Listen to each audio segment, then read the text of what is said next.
Assalamualaikum warahmatullahi wabarakatuh. Salam. Jumpa lagi dengan saya, host Emil Mahmud Shah dalam program tamu kita. Kali ini kita membahas tema tentang mengenang 355 tahun Kota Padang. Dan untuk narasumber kali ini kita menghadirkan yaitu Bapak Dr. Kandidat Samdani, Magister Pendidikan yang membidangi disiplin ilmu sejarah. Dan kita akan mengulas perihal riwayat Kota Padang dengan beliau dan tentunya Tribuners mudah-mudahan dapat memetik atau menggarisbawahi uraian beliau nanti.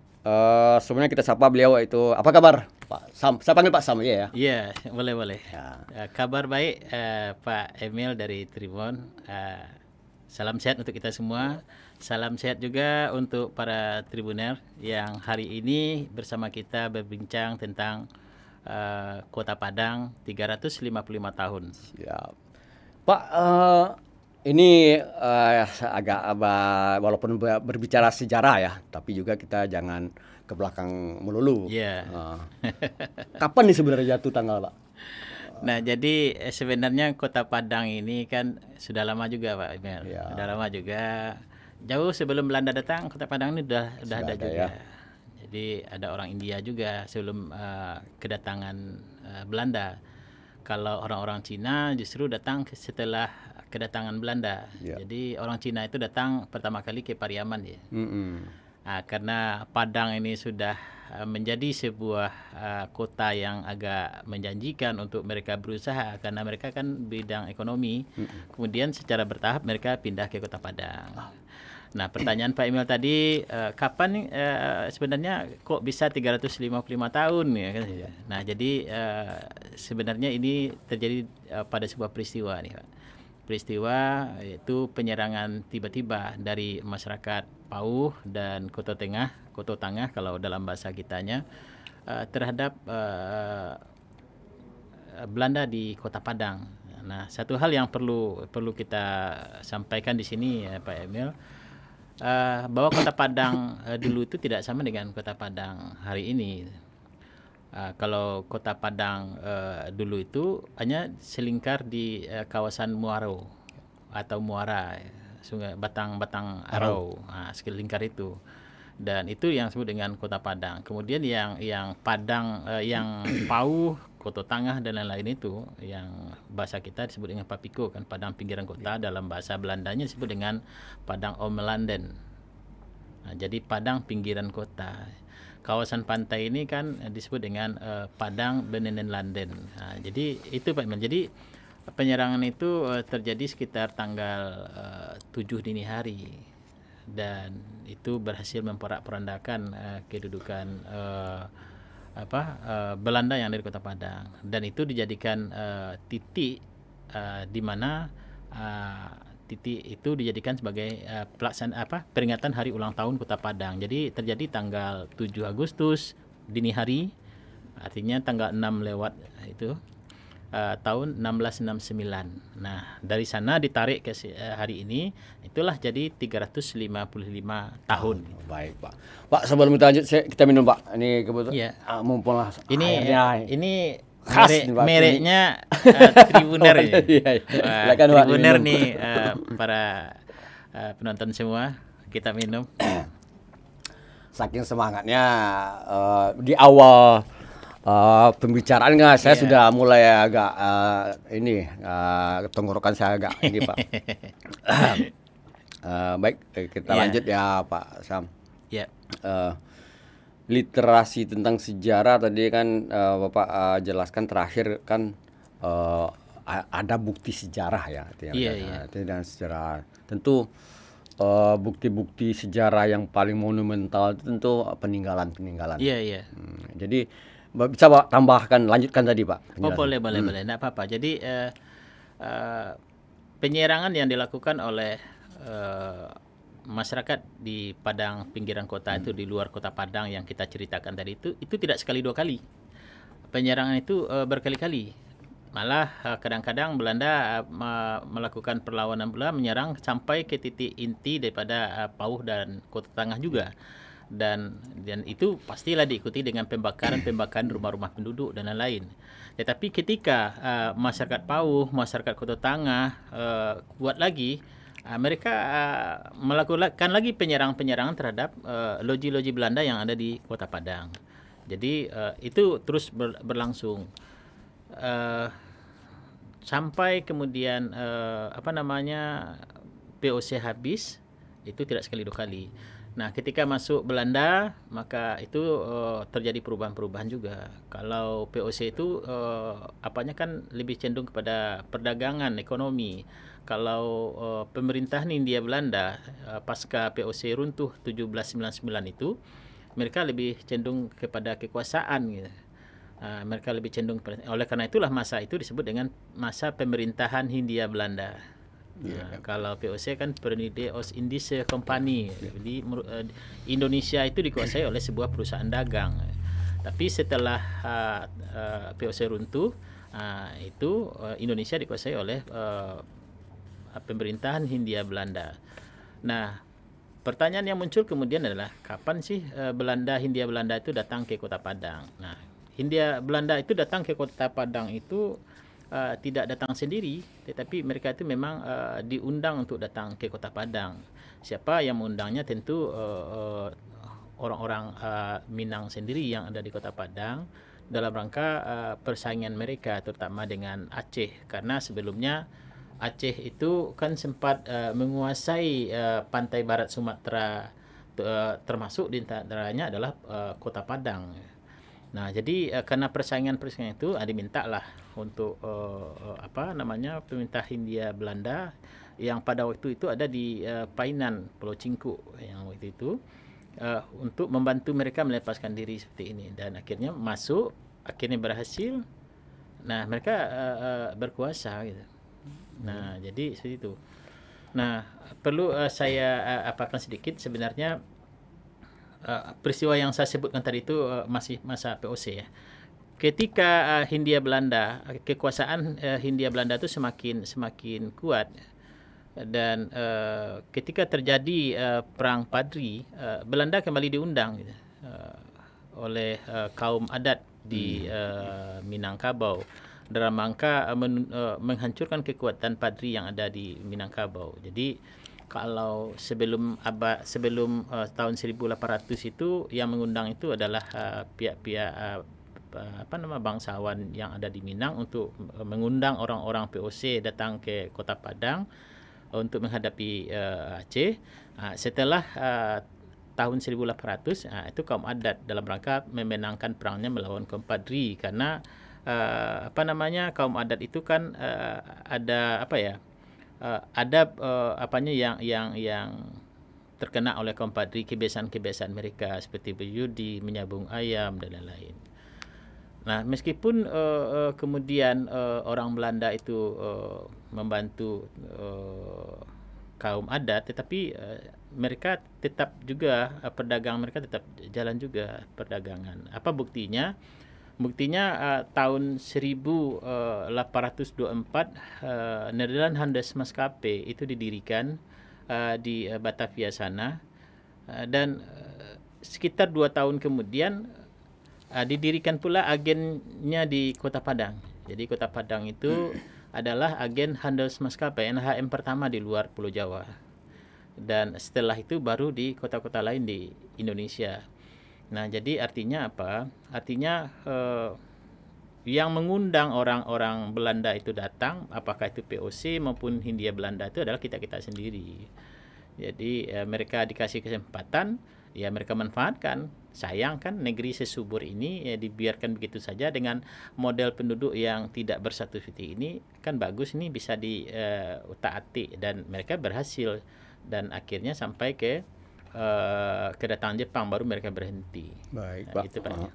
Jadi satu fase ya, penjelasan Pak Sam tadi, dan yang saya tangkap di situ kan bahwa orang awak ya, jadi welcome. Iya. Mereka menerima, kemudian berkolaborasi atau bekerja sama kan. Akhirnya memang berlanjut menjadi, dan Padang ini sebetulnya secara sepintas memang sepertinya kalau dibanding sekarang sebagai kota pendidikan ya mungkin ikonnya, tapi dulu sebenarnya kota jasa, benar Pak? Iya, dulu Padang itu memang kota jasa pendidikan. Kita kalaupun ada tapi tidak nampak apa, paling pendidikan itu seperti yang lain-lain juga, kecuali di beberapa nagari yang ada di Sumatera Barat lainnya. Paling kota Padang itu berdiri misalnya Holland Chinese School, kemudian ada LS, ALS, kemudian ada Mulo juga, ada sekolah rakyat juga. Tapi pada umumnya sekolah-sekolah itu diisi oleh selain kalau diisi oleh orang-orang anak-anak Belanda juga, anak-anak Tionghoa juga, dan anak-anak Indo juga. Sementara anak-anak pribumi, terutama dari kalangan penghulu itu mereka itu sangat jarang, susah. Malah dalam sebuah buku saya pernah baca, mereka lebih cenderung melarikan diri dari bangku sekolah itu. Jadi kita tidak heran kemudian kalau di Padang ini tokoh-tokoh yang tidak terlalu banyak, beda dengan Sumatera Barat pedalaman atau Padang Bapen London. Kalau Padang Bapen London itu banyak sekali tokoh-tokoh mereka merasakan bagaimana arti penting pendidikan itu untuk kemajuan negeri-negeri mereka. Gitu.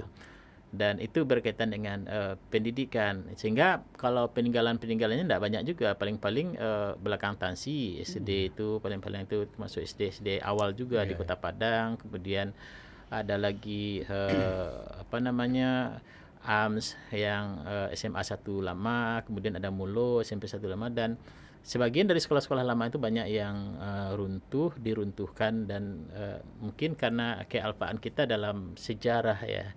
Artinya ketidakpedulian kita tentang sejarah masa silam, apa arti penting dari monumen masa silam itu keberadaannya untuk anak cucu mereka. Sehingga kita yang sekarang kita lihat itu hanya secuil peninggalan-peninggalan tentang pendidikan di Kota Padang. Dan cerita-cerita tentang itu pada umumnya banyak dimuat dalam koran-koran Belanda juga, dari buku-buku atau jurnal-jurnal Belanda juga.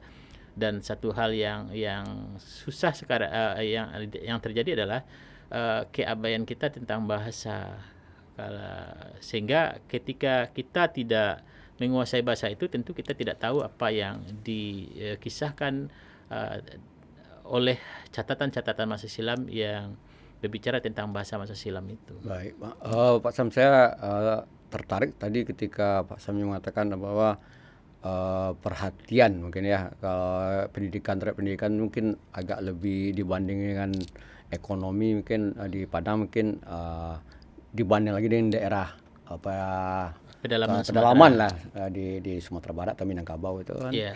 Dan ini terkait juga, saya dapat informasi Pak Sam kan lagi menulis disertasi tentang, dan kebetulan kemarin saya podcast mengundang Pak Khairul Jasmi atau Bang KJ, Presiden Pak Pres. Dan dia menyinggung itu Pak Sam. Saya sebelum di sini di podcast Pak Emil kemarin, saya sahabat saya Pak Samdani gitu ya kan, dia mengatakan ya ilustrasi itu menggambarkan bahwa seperti apa effort atau militansi anak-anak bersekolah dia mencontohkan spasialnya di Koto Tinggi, Koto Gadang, mohon maaf, di Koto Gadang. Kemudian anak-anak situ upaya perjuangannya sangat keras sampai mereka menjadi barometer lah ya. Jadi dan itu terjawab ya Pak ya, bahwa bukan berarti di Padang juga mereka tidak concern atau tidak tertarik, tapi sebenarnya mungkin ada cuma sedikit karena ada pembanding kan. Betul, ada pembanding. Tapi balik lagi nih ke Kota Padang Pak. Mudah-mudahan ini disertasi Bapak selesai, nanti kita podcast khusus nanti membedah tentang disertasi itu, karena ini menarik. Literasi Pak Sam tuh nanti kita komparasikan dengan literasi KJ tadi. Enggak apa-apa Pak. Jadi Pak, bicara Padang sekarang. Ini walaupun nanti ada urgensinya juga dengan kondisi Kota Padang. Tadi Bapak sudah menuliskan literatur, sumber bacaan, kemudian peninggalan sejarah. dengan kondisi sekarang sebenarnya apa yang bisa nilai manfaat yang bisa untuk memperbaiki Kota Padang yang sekarang, mohon maaf, mungkin banyak problematiknya, Pak. Silakan, Pak. Sejarah itu adalah pembelajaran. Bung Karno katakan jangan sekali lupakan sejarah. Tapi tidak harus melulu tentang sejarah. Kalau bagi saya sejarah itu sama dengan spion pada sebuah kendaraan. Spion itu penting, gitu. Tetapi tidak harus lihat spion itu terus menerus. Jadi sekali-sekali kita lihat juga spion, kita jalan juga sekali-sekali lihat juga spion. Saya rasa Padang bisa lakukan itu, dan Padang pun bisa melakukan perbandingan juga dengan daerah-daerah lain yang lebih maju. Saya sering menyebut kepada banyak orang, dari sisi budaya saja kita jauh tertinggal. Di Bali sama Yogyakarta itu orang maju dengan kebudayaannya, karena mereka yakin kebudayaan ini adalah sesuatu yang tidak ada di tempat lain, karena kebudayaan itu unik, ya. Apa yang kebudayaan Eropa tidak ada di tempat kita, sebaliknya kebudayaan kita juga tidak ada. Tapi kalau seandainya potensi alam itu mungkin banyak juga di tempat lain yang bagus-bagus, yang indah-indah, yang cantik-cantik, ya. Tetapi budaya sekali lagi di situ uniknya. Nah, ketika kita menengok ke dua kota tadi atau kedua daerah tadi, Bali dan Yogyakarta, mereka bisa tampil dan mendatangkan banyak income untuk masyarakat mereka. Di Bali itu saja kadang-kadang turis disuruh pula untuk menanam padi di sawah, kan itu. Tapi mereka suka, gitu. Mereka tidak pernah melakukan itu di negeri mereka. Begitu pula dengan Yogyakarta. Mereka juga mendahulukan anggaran kebudayaan mereka jauh lebih tinggi, gitu. Karena hanya dengan cara demikian mereka bisa menarik orang untuk datang ke daerah mereka. Jadi kalau seandainya Padang lakukan hal yang sama, tentu Padang pun juga akan dapat menarik banyak orang untuk datang ke sini. Jangan nanti kita ada acara tapi yang nonton kita sendiri, gitu. Tentu ini tidak ada kontribusinya terhadap rumah makan, tidak ada kontribusinya dengan hotel-hotel, karena hotel-hotel itu yang diharapkan kan para pendatang yang nginap, tamu yang nginap, gitu. Kalau kita saja yang nonton, tentu tidak ada yang nginap tempat mereka, gitu. Nah, tentu kerugian untuk mereka, gitu. Nah, permasalahannya sekarang adalah kita membuat sebuah acara itu untuk apa, gitu? Untuk menarik pengunjung atau untuk hiburan untuk diri kita sendiri. Nah, jadi hal-hal seperti ini perlu kita pikir ulang, sehingga kita artinya kita bisa melakukan tindakan apa yang pas ke depan yang harus kita lakukan. Nah, dari budaya itu saja sebenarnya banyak yang bisa kita promosikan kepada banyak orang. Dan orang hanya tahu Padang itu matrilineal, atau Sumatera Minangkabau matrilineal. Padang itu makannya enak. Padang itu masyarakatnya sangat humble misalnya. Orang hanya tahu itu, tapi bagaimana sesungguhnya orang tidak tahu. Nah, hal-hal seperti itulah yang seharusnya bisa kita kita sampaikan kepada orang-orang, terutama yang berada di luar Kota Padang, di luar Sumatera Barat, bahkan perlu di luar Indonesia. Nah, dengan adanya kita memunculkan keunikan-keunikan itu, mempromosikan hal itu kepada banyak orang di luar sana itu, kita berharap mereka itu akan tertarik untuk datang ke Kota Padang. Dan setiap mereka datang ke Kota Padang, minimal satu gelas minuman itu saja dibelinya udah tinggal uangnya itu. Walaupun harga minuman itu hanya Rp500 gitu. Tapi uangnya mereka sudah tinggal. Tapi kalau kita aja di sini yang tentu uang kita aja yang beredar. Itu menurut saya. Bicara minuman, saya pengen minum lagi nih. Karena Pak Asam sudah menyinggung minuman lagi. Silakan, Pak. Berarti saya minum lagi. Iya, minum juga. Oke, sip. Saya minum lagi. Baik, mungkin kita sudah hampir di penghujung, Pak. Oke, siap. Karena kita sudah bicara panjang lebar tadi tentang secara riwayat, sejarah, kemudian juga kalau kita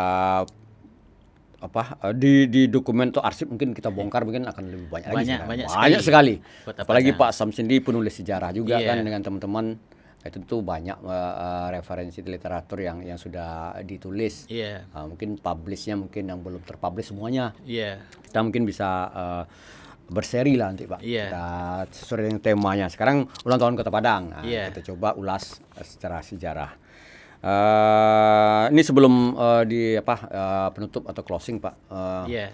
Saya tadi di pembuka kan sebenarnya kan pengen kita juga membahas tentang kekinian. Iya. Padang, apalagi Padang sudah 355 tahun dan kalau generasi itu sudah berapa generasi itu lah? Iya, banyak ya. Banyak gitu. Kita tidak bicara Minangkabau secara lebih kultural Luas lagi ya, tapi Padang aja. ini kan lebih agak heterogen lah, walaupun Iya. masih homogen kalau orang Padang masih orang Padang semua. Tapi Bapak tadi ngapain pesta atau event cuma untuk kita saja? Mesti kan harus Iya. mendatangkan tamu, Iya. wisatawan, pengunjung berkunjung ke sini, Iya. menambah income. Sebenarnya menurut Pak Sam sekarang secara apa yang bisa dijual sebenarnya di Kota Padang nih sebenarnya? Silakan Pak. Sebenarnya banyak hal yang bisa kita jual. Saya melihat dari sisi budaya saja, belum lagi sisi-sisi yang lain. Padang itu umurnya seperti yang kita bincang di awal tadi itu 355 tahun. Ya. 355 tahun itu bukan usia yang sangat kecil. 355 tahun itu berapa generasi yang pernah lahir di sini. Dan dari 355 tahun itu berapa etnik yang berdiam, berkunjung, berinteraksi di kota ini. Dan hasil dari semua interaksi mereka itu adalah budaya. Kita dijajah oleh kolonial Belanda. Banyak peninggalan-peninggalan bangunannya yang tersisa. Sebenarnya kalau kita rawat dan kita berikan narasi-narasi yang pas untuk itu, barangkali ini memiliki nilai jual yang sangat hebat. Sebagai contoh misalnya, mohon maaf saya bukan mengiklankan ya, tapi contoh ini saya rasa bagus. Ada makanan kerupuk sanjay, ada makanan yang namanya kitela. Kalau kita suguhkan kepada anak-anak kita, mana yang dipilih, mereka akan pilih kitela gitu. Kenapa? Karena yang sanjay tadi itu belum mengemas diri semenarik mungkin. Nah, sementara kitela tadi dibikinnya yang menarik kemasannya, kemudian rasa dan segala macam divariasikannya, sehingga anak-anak itu merasa ini yang pas untuk mereka. Nah, untuk budaya Kota Padang seperti peninggalan bangunan misalnya, kalau dikemas juga sedemikian rupa, tentu orang akan banyak ingin tahu, kemudian mempromosikannya ke dunia maya dengan bahasa yang tidak satu, tidak bahasa Indonesia saja, tetapi juga bahasa-bahasa lain. Tentu akan banyak ya orang yang datang. Tapi misalnya kalau bahasa untuk promosinya hanya bahasa Indonesia, yang akan datang tuh orang-orang Indonesia paling. Tapi kalau digunakan bahasa asing juga, bahasa Inggris misalnya, akan datang orang-orang yang berbahasa Inggris. Kalau kita promosikan dengan bahasa Arab, maka orang-orang Arab pun juga akan tertarik juga, karena mereka tahu ini yang ada di Padang. Orang Jerman seperti itulah. Ini yang ada di Padang. Akhirnya mereka, saya ingin ke Padang. Ke Indonesia itu hanya ke Padang. Jadi tidak hanya Bali lagi, tidak hanya sekedar Yogyakarta, tidak hanya sekedar Jakarta. Nah, kita harus belajar dari itu semua. Mengapa mereka bisa merekrut orang-orang luar negeri sana dari berbagai macam ragam bangsa itu untuk datang ke daerah mereka. Kita harus belajar dari sana. Tidak ada salahnya kita. Nah, pertanyaan tadi itu apa saja yang banyak dan banyak. Kita punya kuliner yang beraneka ragam. Kuliner tradisional kita cukup banyak. Malah ada anyang rawan, ada randang dan lain-lain, banyak sekali. Para etnik kita, etnik yang ada di Kota Padang ini, Tionghoa, India, Nias dan lain-lain untuk masuk Jawa, memiliki kuliner-kuliner unik sendiri yang selama ini mungkin kita tidak pernah perhatikan. Kalau seandainya ini kita apungkan ke permukaan dan kita kemas seperti yang saya sebutkan tadi, kita jual seperti yang saya sebutkan tadi, akan banyaklah orang yang datang untuk menikmati kuliner-kuliner yang seperti itu. Belum lagi tradisi-tradisi yang ada di Kota Padang itu juga banyak. Tapi orang tidak tahu, kita hanya mengatakan banyak. Orang tidak tahu. Kenapa? Karena kita tidak promosikan, kita tidak pernah tulis. Nah, ke depan kalau kita ingin orang lain itu ya mulailah dari hari ini untuk bisa sehingga ketika orang ingat Indonesia, orang tidak melupakan Padang untuk salah satu yang menjadi kunjungan mereka. Sekarang pun kita juga punya Indarung 1, sebuah cagar budaya nasional, yaitu sebuah pabrik yang pabrik semen pertama di Indonesia, malah di Asia Tenggara, dan itu sesuatu hal yang luar biasa menurut saya kalau seandainya itu kita kolaborasikan sedemikian rupa dari berbagai macam kepentingan, termasuk sejarawan, termasuk ahli-ahli yang lain, sama-sama kita kupas sedemikian rupa dalam bentuk penelitian-penelitian, kita promosikan ke banyak orang yang di luar sana. Demikian juga dengan para konten kreator, mereka mempromosikan berbagai hal ini. Saya yakin Padang merupakan sebuah kota yang akan diimpikan untuk dikunjungi selain kota-kota lainnya di Indonesia. Baik Pak. Jadi harapannya mungkin bisa juga jadi kota warisan budaya ya. Iya, bisa jadi kota warisan budaya dan sejarah ya. Betul. Dan juga sebenarnya sudah pantas dan layak. Yang sudah mendapatkan itu seperti kota Sawalunto kan. Kota warisan budaya dunia atau dari UNESCO. Walaupun ini bertahap, dan Padang memang sudah selayaknya. Kalau dari uraian Pak tadi kota warisan budaya Padang, kalau kita kenal waktu kecil-kecil di Padang, kita besar ini kan Padang kota tercinta ya. Tapi kita coba gelorakan juga Pak, kita kampanyekan bahwa menjadi kota warisan budaya juga mestinya. Iya betul. Baik, terima kasih banyak Pak Sam sudah berbincang dan hadir di studio kami di Tribun Padang. Mudah-mudahan ini perbincangan kita yang relatif singkat kalau untuk ukuran membahas sejarah ya ini bermanfaat bagi Tribuners. Dan sebelum saya akhiri, jangan lupa Tribuners klik platform kami di Tribun Padang Official YouTube, Instagram, Facebook, TikTok, dan juga X atau Twitter. Dan terima kasih. Saya akhiri. Assalamualaikum warahmatullahi wabarakatuh. Waalaikumsalam warahmatullahi wabarakatuh.